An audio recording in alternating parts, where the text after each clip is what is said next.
Les principes du Code civil. De bonnes lois civiles sont le plus grand bien que les hommes puissent donner et recevoir. Elles sont la source des mœurs, le palladium de la propriété et la garantie de toute paix publique et particulière.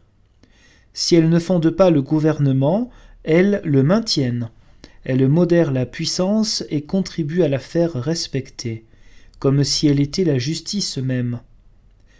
Elles atteignent chaque individu. Elles se mêlent aux principales actions de sa vie, elles le suivent partout, elles sont souvent l'unique morale du peuple, et toujours elles font partie de sa liberté. Enfin, elles consolent chaque citoyen des sacrifices que la loi politique lui commande pour la cité, en le protégeant, quand il le faut, dans sa personne et dans ses biens, comme s'il était lui seul la cité tout entière. Aussi, la rédaction du Code civil a d'abord fixé la sollicitude du héros que la nation a établi, son premier magistrat, qui anime tout par son génie et qui croira toujours avoir à travailler pour sa gloire, tant qu'il lui restera quelque chose à faire pour notre bonheur.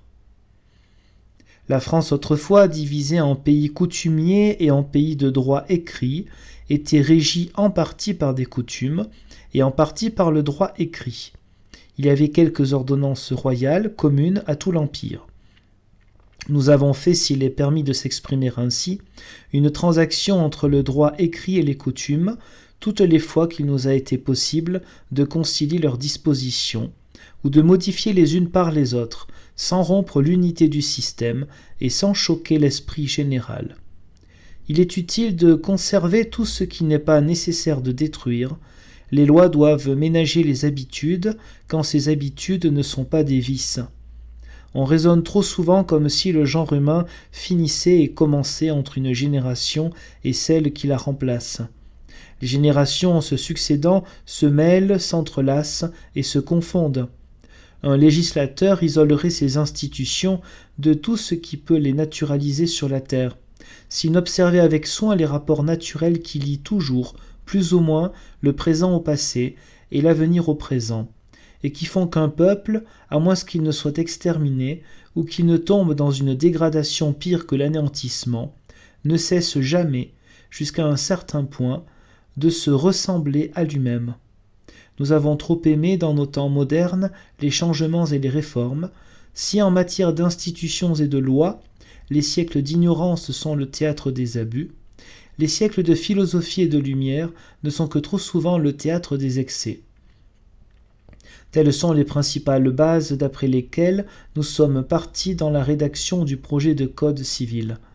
Notre objet a été de lier les mœurs aux lois et de proposer l'esprit de famille, qui est si favorable, quoi qu'on en dise, à l'esprit de cité. Les sentiments s'affaiblissent en se généralisant, il faut une prise naturelle pour pouvoir former des liens de convention. Les vertus privées peuvent seules garantir les vertus publiques. Et c'est par la petite patrie, qui est la famille, que l'on s'attache à la grande. Ce sont les bons pères, les bons maris, les bons fils qui font les bons citoyens. Or, il appartient essentiellement aux institutions civiles de sanctionner et de protéger toutes les affections honnêtes de la nature. Le plan que nous avons tracé de ces institutions remplira-t-il le but que nous nous sommes proposé ? Nous demandons quelque indulgence pour nos faibles travaux en faveur du zèle qui les a soutenus et encouragés.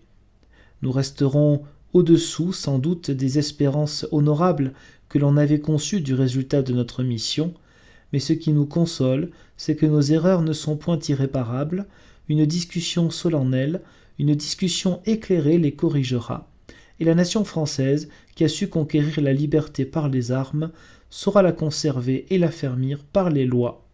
Signé Portalis, Tronchet, Bigot Préameneux, Malleville.